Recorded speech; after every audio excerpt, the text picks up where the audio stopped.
টাইপস্ক্রিপ্টে omit কি, pick যেমন আমি আগের ভিডিওতে বললাম, পিকে কি হচ্ছে আমি সিলেক্টিভলি সিলেক্ট করতে পারি যে এই প্রপার্টিগুলো আমার চাই, আর অমিটে কি তার উল্টো যে এই প্রপার্টিগুলো আমি বাদ দেবো।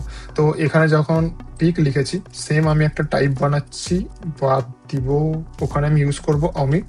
সেম এপিআই ইউজার ইন্টারফেসটা আমি এখানে দেবো এপিআই ইউজার, এবং এখানে ধরো আমি বাদ দিতে চাই প্রোফাইল, এবং এখানে আমি কনস্ট বাদ দেওয়া ইকুয়াল টু আমি বাদ দিব টাইপটা এখানে ধরো অ্যাসাইন করে দিলাম। তখন এখানে কি হবে, এখানে আইডি, ইউজার নেম আর ইমেল, মানে প্রোফাইল বাদে বাকি যে 3টে প্রপার্টি আছে ওটা কিন্তু আমাকে দিতেই হবে। তো এখানে আমি আইডি দিলাম, ইমেল দিলাম, আর দিলাম হচ্ছে ইউজার নেম। তো পিকে আমি সিলেক্টিভলি চুজ করছিলাম, আর এখানে সিলেক্ট করে বাদ দিচ্ছি, বাদ দেব সিলেক্টিভলি। তো দুটোই একে অপরের ডিফারেন্ট। পিকে আমি চুজ করলাম এইটা আমার চাই, নর্মালটা আমি চুজ করছি এইগুলো আমি বাদ দিয়ে দেবো। তো এটাই হলো অমিট।